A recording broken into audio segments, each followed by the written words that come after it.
En Mediodía COPE, El Espejo. Estar informado. Muy buenas tardes, queridos oyentes del Espejo de la Diócesis de Getafe. Reciban un saludo de Paloma Fernández Arias al frente de este programa de los viernes. Hoy con Natalia Escobar y Alex Jiménez en el control técnico de este espejo.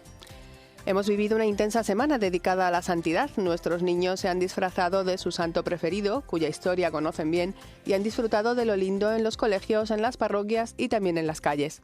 Han comido chuches, han bailado, han cantado, reído y, lo más importante, han festejado la alegría de la santidad. De alegría va nuestro programa, porque hoy estrenan párroco en Casarrubuelos, esta pequeña localidad del sur de la Comunidad de Madrid, a la que a partir de hoy guiará Denis Polanco. Hasta allí se trasladará el obispo don Ginés para hacerle entrega de las llaves de la parroquia Santiago Apóstol. Será esta tarde a las 7. Y también están de estreno en Villa del Prado, donde Víctor Marmolejo tomará posesión de su nueva parroquia de manos del obispo auxiliar, mañana sábado a las 5:30 de la tarde. Después de los nombramientos que realizó el prelado este verano, son muchos los sacerdotes que han trasladado sus domicilios y están empezando en sus nuevos destinos. A todos ellos les encomendamos hoy. Y también encomendamos a la parroquia San Carlos Borromeo, donde el lunes comienza su visita pastoral el prelado diocesano. De la intensa actividad que mantiene esta comunidad parroquial les hablaremos hoy en el tiempo de la entrevista. Y también mantiene una importante actividad la Oficina de Protección del Menor que tenemos en nuestra diócesis. Seguro que han oído hablar mucho de los casos de abusos a menores esta semana, después del informe del Defensor del Pueblo. Pues de ello también queremos tratar hoy en este espejo diocesano.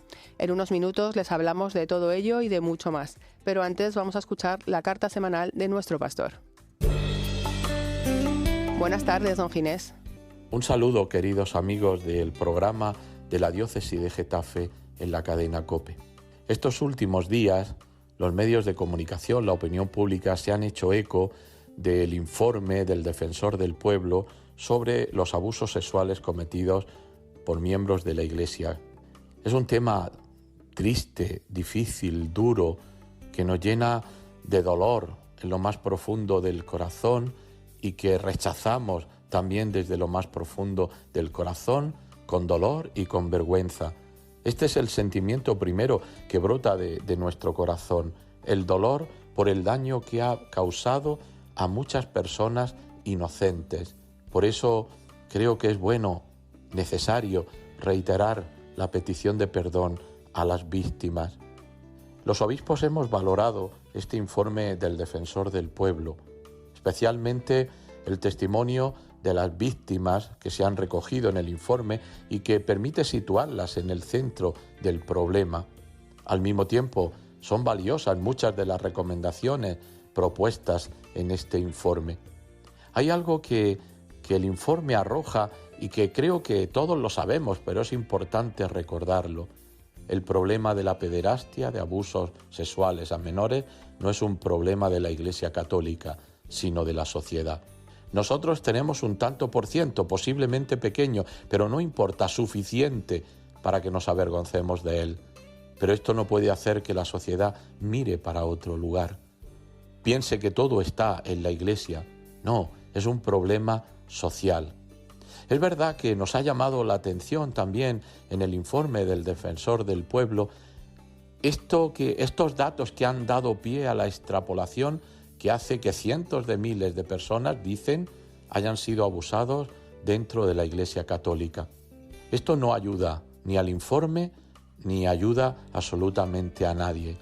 Después de escuchar a las víctimas reales, a las víctimas que tienen rostro y que tienen corazón y que sufren, yo no entiendo muy bien cómo se ha pedido un informe demoscópico a una empresa para que saque unas cifras que eran fácilmente manipulables por los medios de comunicación. Yo creo que tenemos que centrarnos en lo importante que son las víctimas. Por eso creo que este informe es una vez más la oportunidad de la Iglesia que vamos a aprovechar para trabajar en la prevención, en el acompañamiento y en el cuidado y también en la reparación, sobre todo en la reparación del corazón, que es la más importante, que es la que más herida ha dejado.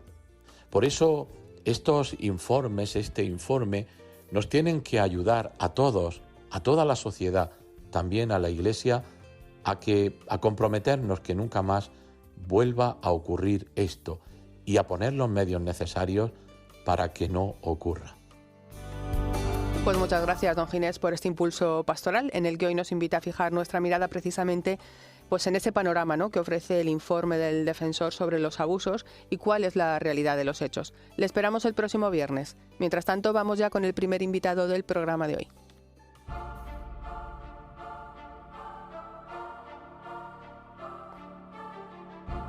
Como bien nos ha dicho nuestro obispo, esta semana uno de los temas principales de las tertulias mañaneras y tardías ha sido el informe del defensor del pueblo, Ángel Gabilondo, sobre los abusos a menores por parte de la Iglesia. Tan importante ha sido que la Asamblea Plenaria de los Obispos ha querido también tratar la cuestión y ha lanzado una nota de prensa destacando algunos puntos muy importantes. Entre ellos, que la cifra que los medios de comunicación han extrapolado en cuanto a víctimas de abusos por parte de miembros de la Iglesia es completamente falsa. Una cifra que ha alarmado a más de uno, normal, sobre todo aquellos que no conocen la realidad y el cuidado, sobre todo, que pone esta institución, la Iglesia, en la protección de los menores. Para hablar de todo ello, tenemos hoy con nosotros a Javier Mairata, que es el vicario general de la Diócesis de Getafe. Muy buenas tardes, Javier, y muchas gracias por acompañarnos en este espejo. Buenas tardes, Paloma. Buenas tardes a todos los oyentes. Hay un punto muy importante por el que queremos empezar y es dar a conocer la existencia de esa oficina de protección del menor que tenemos en nuestra diócesis de Getafe y que funciona claramente. ¿Cuál es el origen y cuándo se puso en marcha? El origen está en la carta del Papa Francisco, Vos Estis Lux Mundi, en que habla de todo este tema de los abusos sexuales y de la protección de menores, y ahí establece que en el plazo de un año, ese año era junio de 2020, todas las diócesis y órdenes religiosas, congregaciones, tenían que tener una oficina de protección de menores. Es verdad que en el transcurso del tiempo se ha ido como afinando qué es lo que realizan estas oficinas, ¿no? Y entonces nosotros la establecimos en este tiempo, en mayo. Realmente ya llevaba tiempo funcionando con un equipo al cargo de la directora, de personas vinculadas al COF, pero que en mayo ya se establece oficialmente, pero que ya había un trabajo previo, sobre todo de haberse estado formando en distintos cursos, pues para prepararse a hacer este servicio a la Iglesia. Efectivamente, la preparación es fundamental y sobre todo también saber de qué estamos hablando cuando hablamos de protección de los menores. Sí, a ver, la protección de los menores creo que hay que entenderlo en un sentido amplio. Es decir, tenemos que entender que un menor tiene que estar seguro en cualquier actividad que hace la Iglesia. Esa seguridad no es solamente de que no vayan a abusar de él, sino que de verdad sea un lugar en el que no solo él está seguro, sino que sus padres también estén seguros. Sus padres pueden estar tranquilos, mi hijo está bien cuidado. Es verdad que normalmente lo centramos más en el tema del abuso sexual, pero es algo mucho más amplio, insisto. Es saber que un menor de edad, un menor de 18 años, va a estar protegido y todos sus derechos van a estar garantizados en cualquier actividad que realice en el marco de la Iglesia. Uh-huh. ¿Y ante qué situaciones se puede presentar una denuncia en esta oficina? La Oficina de Protección de Menores sirve, por un lado, para acoger las denuncias, y en ese caso es, bueno, pues cualquier conducta en que descubramos que puede haber un abuso hacia un menor. Es verdad que nos centramos mucho en el abuso sexual, pero también puede ser físico, un tema de que el niño sea acosado, ¿no? Es verdad que el acento se pone en el abuso sexual porque es lo más grave y es lo que tiene protocolos muy claros de cómo hay que realizar no solo recoger la denuncia, sino luego cómo acompañar todo ese proceso, pero insisto, en todo lo que los derechos de un menor sean vulnerados. Uh-huh. ¿Y cuáles son esos mecanismos para presentar una denuncia? ¿Hay que ir en persona al obispado? Vamos a ver, la denuncia se puede presentar tanto en la Oficina de Protección de Menores como ante el ordinario, es decir, el obispo, el vicario general, pero el modo más ordinario es a través del correo que tiene la Oficina de Protección de Menores, que es protección menores Getafe @diocesisgetafe.es, proteccionmenores @diocesisgetafe.es, que es donde se pueden enviar las denuncias y ahí ya se ponen en contacto desde la oficina, ya se cita para poder hablar en persona, poder ver lo que ha pasado y a partir de ahí ya ver si la persona formula una denuncia como tal, si realmente lo que hay que hacer es corregir una conducta, porque decía, pues a lo mejor es que es un niño que le están haciendo la vida imposible a sus compañeros de catequesis, pues eso es otro tema distinto, ¿no? Pero cuando es ya un tema en lo que de verdad puede haber un delito, porque la Iglesia además es pecado, pero es un delito, pues ahí ya se establecen todos los mecanismos, que es recoger la denuncia, se inicia una investigación, si de esa investigación sale que puede existir un delito, ya ahí es cuando eso se escala, por un lado, al Dicasterio de Doctrina de la Fe, para un proceso canónico, y por otro lado se lleva ante Fiscalía en la medida que pueda haber un delito penal. Uh-huh.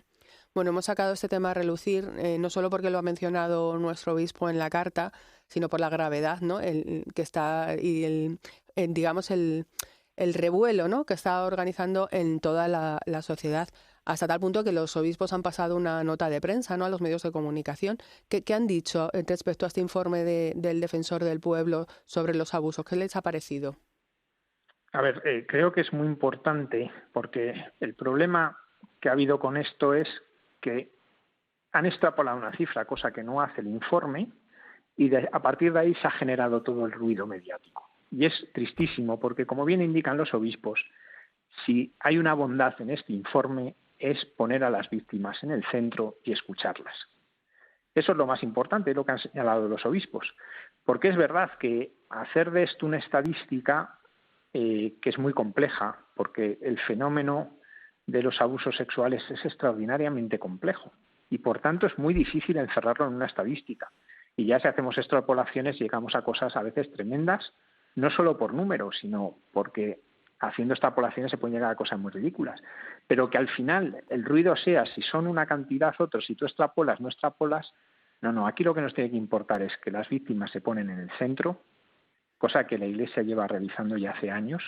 Yo hay una cosa que una vez escuché, es que la Iglesia ha llegado tarde, y yo pensé, perdón, hemos llegado como sociedad muy tarde.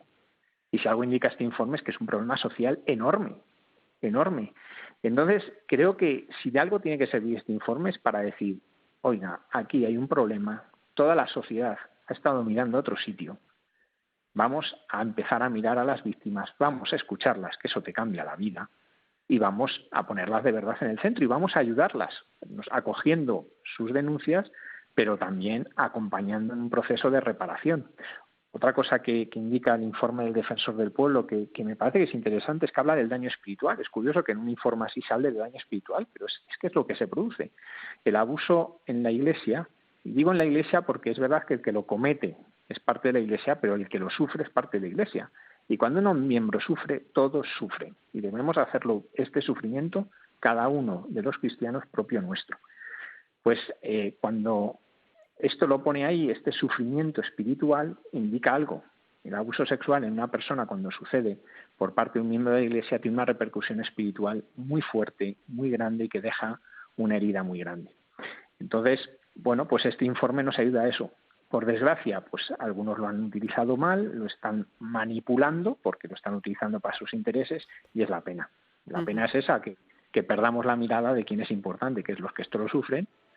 Y en todo caso, si este informe nos dice algo, no puedes extrapolar, pero sí saber que más allá de las denuncias también hay más sufrimiento del que se puede ver, y un sufrimiento que se produce en todos los ámbitos de la sociedad.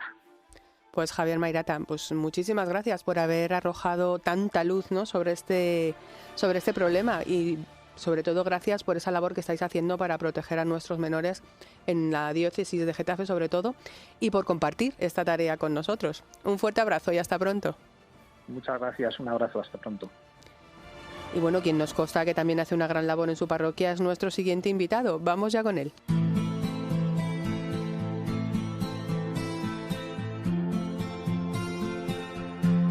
El obispo don Ginés García Beltrán y su auxiliar comienzan el lunes la visita pastoral en la parroquia San Carlos Borromeo de Villanueva de la Cañada. Durante 2 semanas conocerán la intensa actividad evangelizadora que desarrolla y nosotros también queremos que ustedes la conozcan. Hemos invitado a este espejo para ello a Samuel Ortega, que es uno de los organizadores, delegado de Misiones y Voluntariado Juvenil. Muy buenas tardes, Samuel, y gracias por acompañarnos hoy. Buenas tardes. Bueno, creo que es imposible dar a conocer todos los grupos que tiene tu parroquia. Yo invito a nuestros oyentes a que visiten la página web vuestra, nuestra página web de la Diócesis de Getafe, y vean un poco el plan que tenéis para esta visita pastoral, porque es impresionante, ¿no?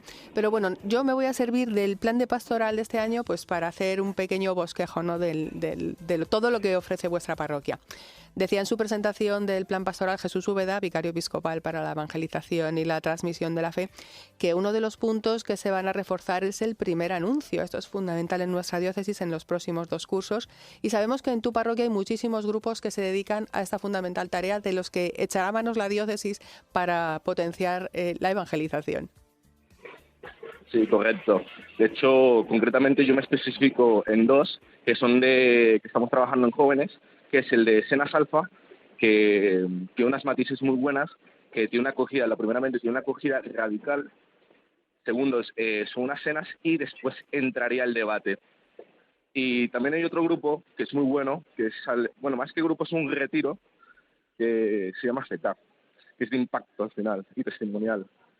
Y algo que tiene ese retiro especial es al final de esa primera acogida, ¿no? Esa acogida radical también como Alfa, ¿no? Que al final presenta el primer llamado. Bueno, también sabemos que la labor misionera es esencial en una parroquia y sobre todo en la vuestra, porque el Papa también nos ha dicho que seamos todos una iglesia en salida, que todos estamos llamados a ser misionero. En este sentido me gustaría, porque hay una actividad muy atractiva, y que la compartieras con nosotros, una propuesta que nos lleva hasta Tánger, nada más y nada menos. Sí, correcto. De hecho, también hemos organizado un viaje a Liberia, a Tánger, y también ahora mismo estamos organizando otro para Kenia. Y como dice el Papa, ¿no? Que al final la alegría es misionera, ¿no? Y puede atrapar concretamente a muchas almas, ¿no? Gracias a la alegría, gracias al amor, ¿no? Y es una red de amor al final. ¿Y qué hacemos un poco ahí? Evangelizar con los hechos, evangelizar desde el testimonio, ¿no? Más que, sobre todo Tánger, ¿no? Que es un país un país musulmán, ¿no?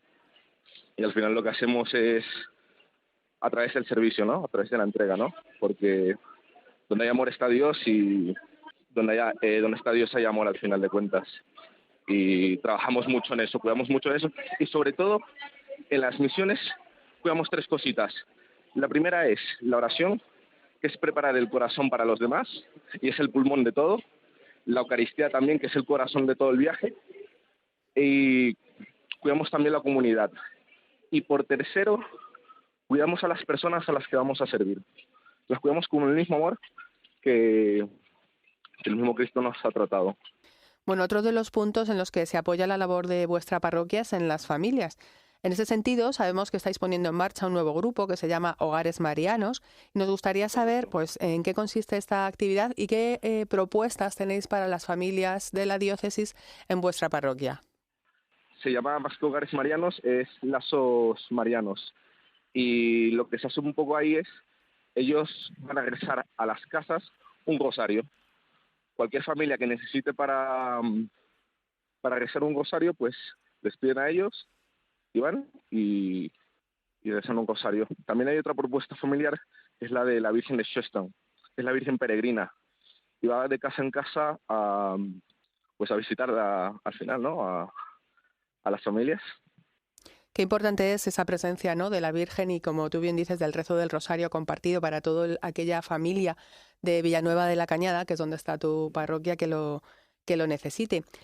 Muchas familias que están muy vinculadas a la Virgen no solo son de Villanueva o de la diócesis, sino que han llegado a vuestra comunidad parroquial pues desde Venezuela, desde Ecuador. Sabemos que hay una fuerte presencia, ¿no?, y que precisamente estáis preparando ahora la fiesta de la Virgen del Quinche. Correcto, de hecho va a ser dentro de poco, y lo que vamos a hacer es, vamos a celebrar la novena, y cada día, antes de misa de las 7:30 de la tarde, vamos a hacer un rosario.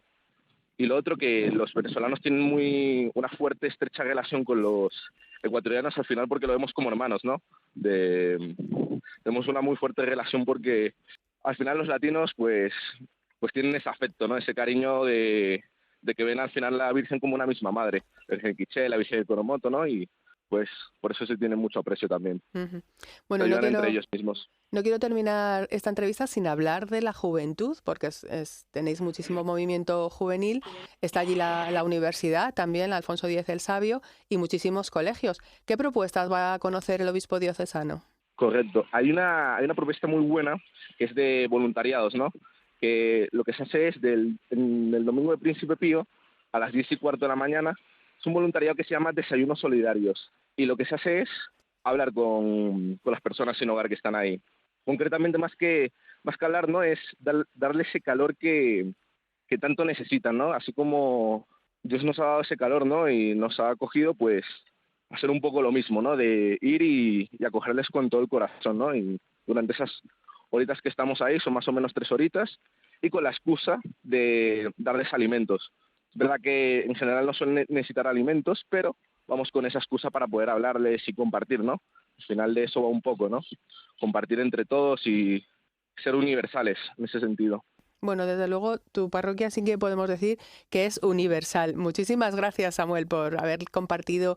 No hemos podido hablar de todos los grupos, pero yo creo que bueno, un buen panorama de esa gran labor evangelizadora que hacéis en San Carlos Borromeo y que tú también pues estás ahí impulsando y trabajando, sí que hemos podido ofrecer. Muchísimas gracias por haber estado hoy con nosotros y acompañarnos. Vale, hasta luego. Muchas gracias. Un fuerte abrazo. Bueno, y si hablamos de evangelización, no podemos perdernos la próxima propuesta cultural de nuestro programa. En nuestro Minuto Cultural de la semana les vamos a hablar de Encuentro Madrid, un evento cultural que se celebra el fin de semana del 10, 11 y 12 de noviembre en el Mirador de Cuatro Vientos, que está en la carretera Barrio de la Fortuna número 14. En esta ocasión quiere poner su mirada en los 20 años de andadura que cumple y nos invita a reflexionar sobre el lema Una amistad que teje historia.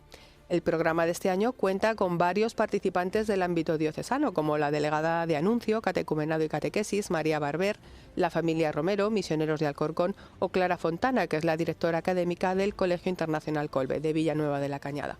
Encuentro Madrid es un evento cultural que busca generar espacios de diálogo a través de exposiciones, conciertos, zona infantil, espectáculos, mesas redondas, conferencias, en fin, todo lo que abarca el panorama cultural. Nacido en el año 2003 de la experiencia cristiana de personas vinculadas al movimiento católico de Comunión y Liberación, Encuentro Madrid, en sus 3 días de duración, tiene como objetivo crear espacios de diálogo entre personas de culturas, tradiciones y credos diferentes, convencidos de que los lugares de encuentro son el terreno propicio para la construcción de la convivencia y del bien común. Tomen nota que les vamos a dejar una página web, www.encuentromadrid.com. Para asistir no hace falta inscripción. Bueno, mientras llega el día podemos ir echando un vistazo a otros acontecimientos de la agenda diocesana. La primera de nuestras noticias nos llega desde Casarrubuelos, donde el obispo don Ginés García Beltrán va a presidir hoy a las 7 la toma de posesión de Denis Polanco como nuevo párroco de Santiago Apóstol en Casarrubuelos. El nuevo párroco se encargará a partir de ahora de pastorear las casi 4.000 almas que viven en esta localidad diocesana situada al sur de la Comunidad de Madrid. Y la segunda convocatoria nos llega desde Villa del Prado, donde mañana a las 5:30 el obispo auxiliar don José María Bendaño presidirá la toma de posesión de Víctor Marmolejo como nuevo párroco en Santiago Apóstol. Marmolejo manifiesta que ha sido muy bien acogido por su nueva comunidad parroquial, a cuyo servicio se ha puesto inmediatamente. Y ahora sí, con todas estas noticias terminamos este espejo de la diócesis de Getafe. Nos quedan unos pocos segundos para dar las gracias a Natalia Escobar y a Alex Jiménez, que han estado en el control técnico de este espejo, y mandarles un saludo de quien les habla, Paloma Fernández Arias. Que pasen una feliz semana y hasta el próximo viernes, si Dios quiere.